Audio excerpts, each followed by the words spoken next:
the very ominous bridge to North Korea and the heinously bad coal pollution. Today, I eat a worm, go to an abandoned party, visit the most polluted place in China, and discover a mountain of corn. I'm starting off in Beijing, the capital and the seat of the Chinese government, where I spent 2 weeks getting my Chinese driver's license. In today's video, I'll be driving to the North Korean border. Join me on my bizarre adventures.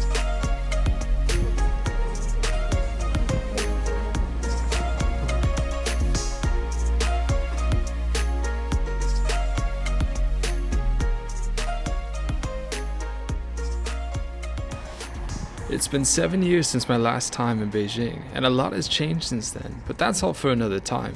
This trip is for business, not leisure, as getting a Chinese driver's license was no easy task as a foreigner. My mission today, though, is to drive to the North Korean border to see a different angle of the Hermit Kingdom and to better understand China's very complex relationship with their most interesting neighbor. I took a high-speed train to the city of Shenyang, the largest city in China's far north, in a large contrast from Beijing. A friend of mine is from here, and she said that the people here are known for how many beers can be drank at dinner, something that I had to test for myself before my car was ready tomorrow morning. Look at its body. Compare it to your finger. Since I arrived in the evening, acquiring a car will have to wait until tomorrow. So first was dinner, which to the encouragement of the staff led to some questionable choices. This is the biggest one I've ever eaten.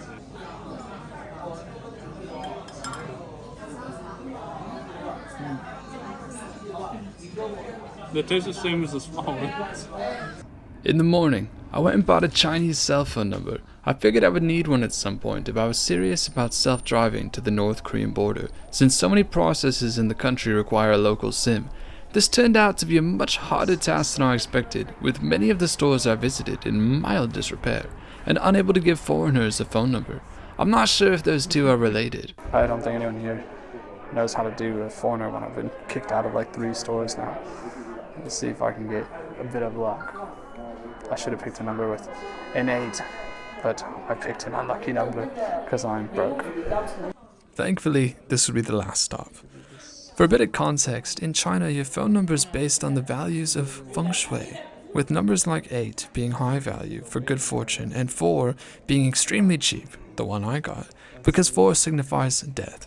Next, I grabbed my rental car, a beautiful Toyota Yaris, and after a lot of confusion and poor translations, I was officially on the road. Now I was one of the first non-resident foreigners to get a Chinese license, ready to take on the country, which proved to be a challenge as I struggled to even leave the rental lot. The gate has a sensor to go through, so you can't go through the other one. Oh, there we go. Nice, good shit. On the way out, I stopped by a local market to buy some kind of luggage cover, so my whole life wasn't totally exposed in the back window. I needed a beautiful one to suit the Yaris, and set it on a very real Louis Vuitton one sold right along the sidewalk. Okay, that's what we want.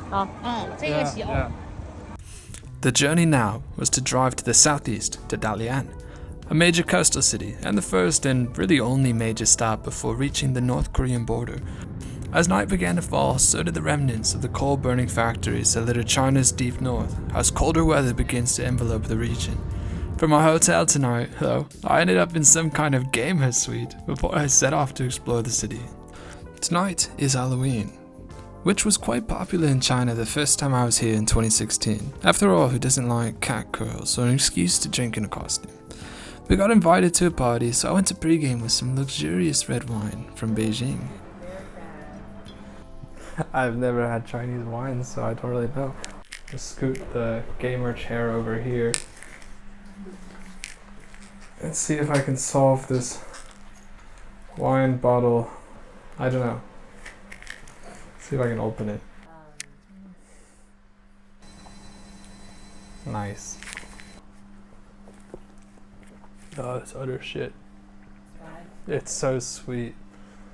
30 minutes worth of a taxi later, I arrived and immediately got lost. Taxi took us to the middle of fucking nowhere. On the back of a building labeled as a mansion, which looks suspiciously not like one. Where the fuck is this place? Fortunately, there were other partygoers lost as well, as Halloween's party address was in a dilapidated basement of a building more suited for a murder than a party. Wow. That's sad. But you heard, you hear, Something, yeah. you can hear something. Music, Uh-huh, maybe like bum, bum, bum. from that side. You can hear the music. I just want to sing and maybe play some. Oh my god. guitar or something. The secret. Just hear. We did find a door with music coming from it, but it seemed locked from the inside. And after banging and kicking the door, someone eventually kicked back, yet the door remained closed. It turns out we were assaulting the door of a different bar, which, unlike the apparently cancelled party, at least had drinks available. I guess it's best to write this one off, as Western holidays and festivals have been losing popularity in China since 2015. It's the real reason I wanted to check it out, is due to a large propaganda push to try and get Chinese youth to identify more strongly with their own festivities. Many schools have banned the acknowledgement of things like Christmas even as a result, and it seems like Halloween may have gone that route as well. So instead, I decided to go to bed and simply retrieve my car in the morning from the world's most confusing garage. It was now time to leave Dalian, but not without passing through which was the largest public square in Asia, which truly was ridiculously large. Yet I couldn't really figure out why it existed. The city is famous though for seafood, so I wanted to make a quick stop somewhere on this massive square before I make my last push to the North Korean border. Look at this hotel. Yeah, it's like a castle. This feels abundantly pointless. If I don't see any good restaurants, we're just gonna bail. Because from what I read, the seafood is famous here, but it's unseasoned sea cucumber anyways. Oh, we're gonna have a problem over here, huh? Probably. Oh, fuck. How hard is it to turn around? Where's the seafood at? Oh, there he is.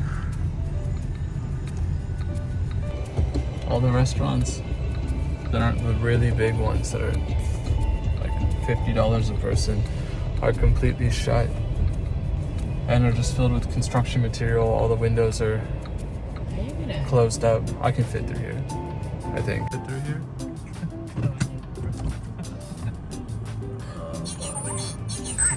What the fuck? Why is this in my way? Oh, fuck me. This is the dumbest shit. Who set this up?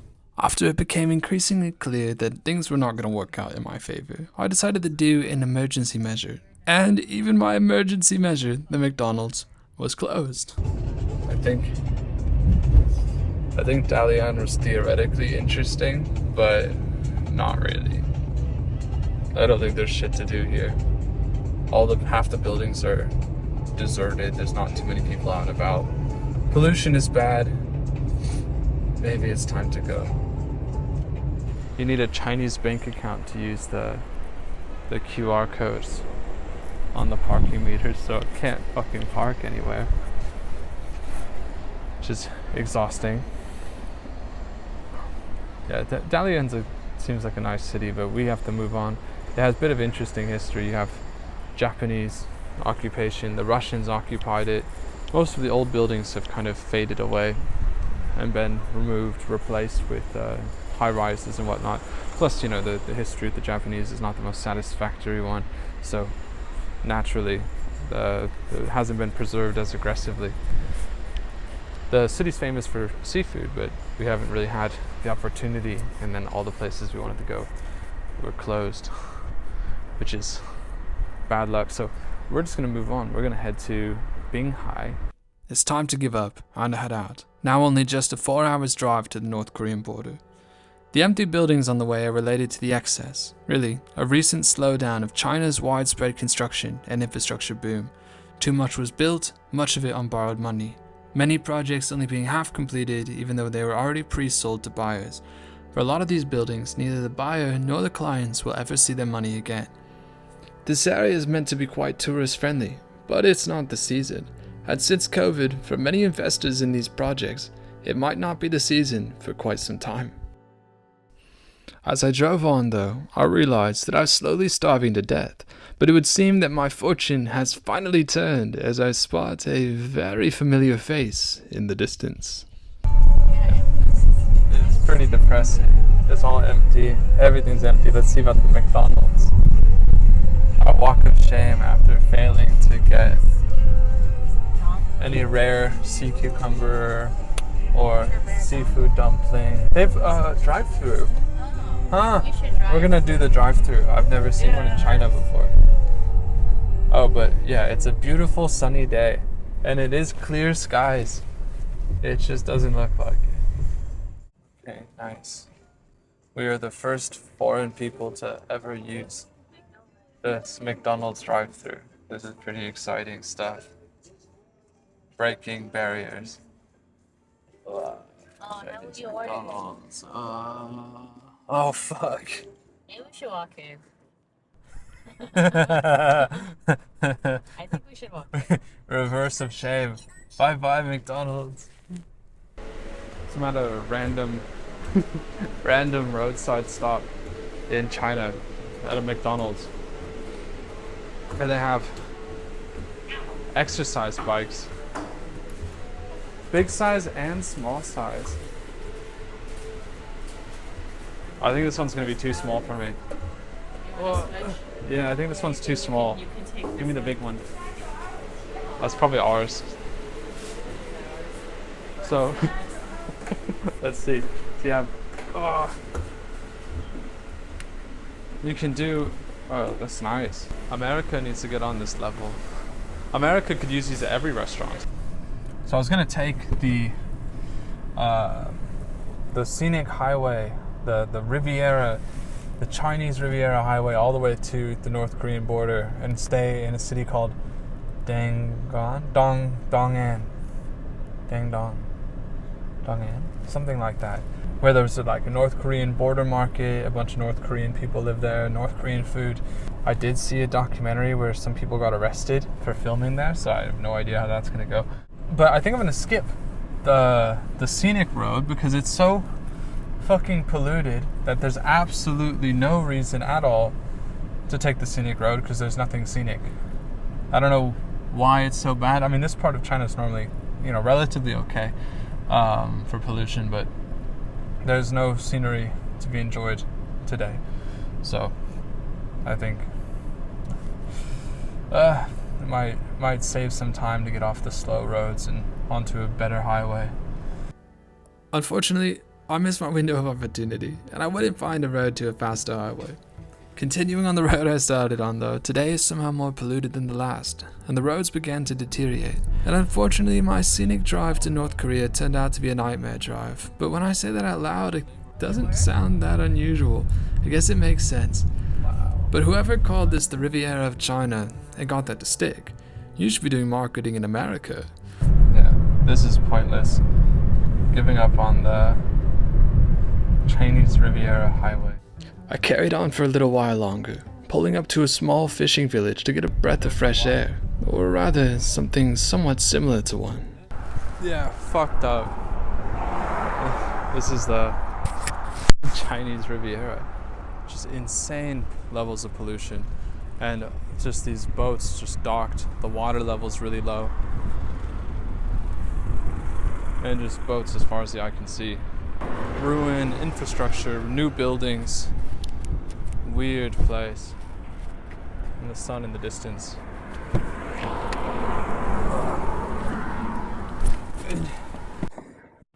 Can't. And the air just not good. I didn't really want to make too much negative seeming content, but this is not the best living situation for sure. There's definitely multiple sides to China. That sucks. Not good. Okay, that's enough of that. We're gonna get off of this road. As I continue my drive, just 30 minutes away from North Korea now, passing laborers packed into trucks, fishermen with empty nets, I wonder what this place will look like in a few more years. I will say though, China's put a lot of money and effort into green initiatives, but some regions of the country are much slower moving than others, especially with how funding is distributed. That said, my more complicated thoughts on the matter quickly diminished, as I made a discovery of utmost importance, as the highway is replaced with mountains of corn. As far as the eye can see, there's just mountains of corn. Oh, that's covered corn. And then covered corn. And then more corn. And then Oh my god. Wow, it's beautiful. Look, the birds fucking love it. Look at all the birds up here. That's so The corn mountain birds. There they go. They fucking love the corn. Begrudgingly, I left the corn mountain behind and carried on. The sun is nearly set, and I want to get onto a faster highway before it gets dark.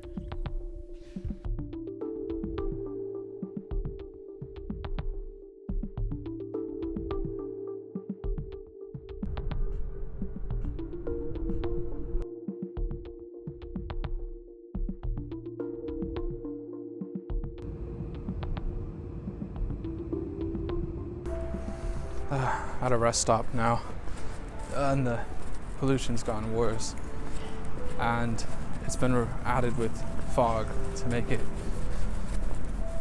even lower visibility.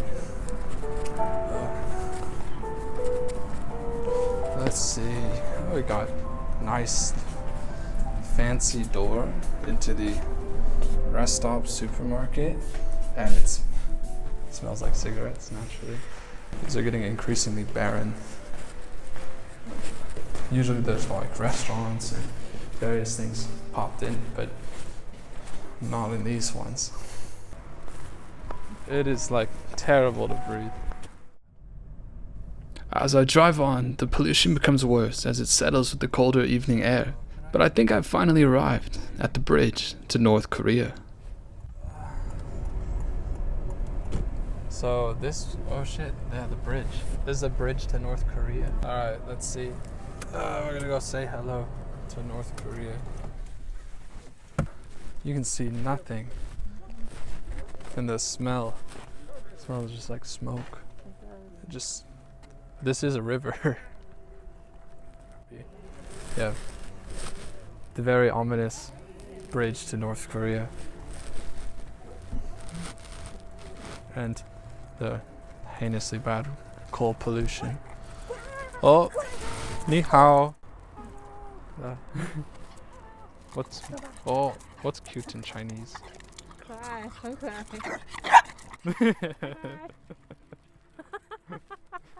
He's having a good time. He's so cute. So stupid. All right, let's get out of this air. Okay. So wave bye-bye to North Korea. We'll stop by later. Oh, fuck. For now, it's time to check into the nicest hotel at the North Korean border.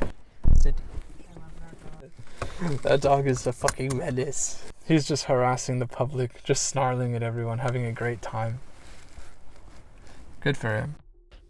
The drive to my hotel became enveloped by near whiteout conditions from all the coal fumes. But I've arrived in the city of Dandong, the largest border city of North Korea, and I immediately noticed the contrast across that river, with lights and noise littering the Chinese side, while the North Korean side remains quite quiet at night. Yeah, this is the bridge that goes from the main train station to North Korea side. And then yeah, it's all bright and busy here, and then on the other end it's just pitch black. There's a tall building with all the lights on. It's kind of weird.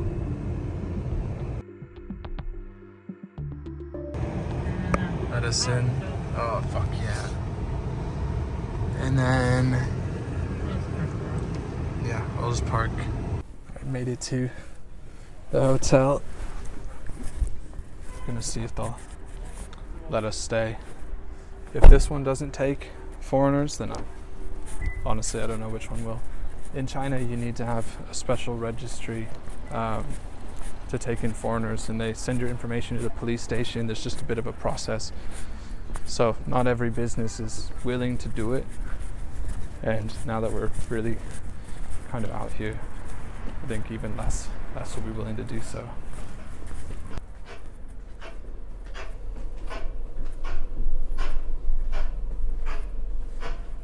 Okay, fancy. I think it's a masterpiece. We're gonna completely different. They're cute though. We're in. I had to go run out and get the license plate number. And the guy said, yeah, you can do the foreign passport. But it's more annoying. He specifically said annoying. So, fair play. I have a positive first impression of Dandong, with ginkgo trees lining the road and a few vendors still selling street food even late into the evening. I decided I'd make a quick little stop to grab some noodles before retreating to my hotel for the night. Yeah. I thought there was some street food over here, but it looks like it's just... Maybe there was earlier.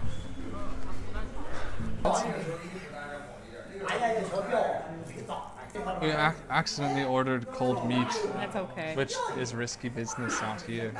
Arrived kind of late, so the only option is convenience store or a noodle shop.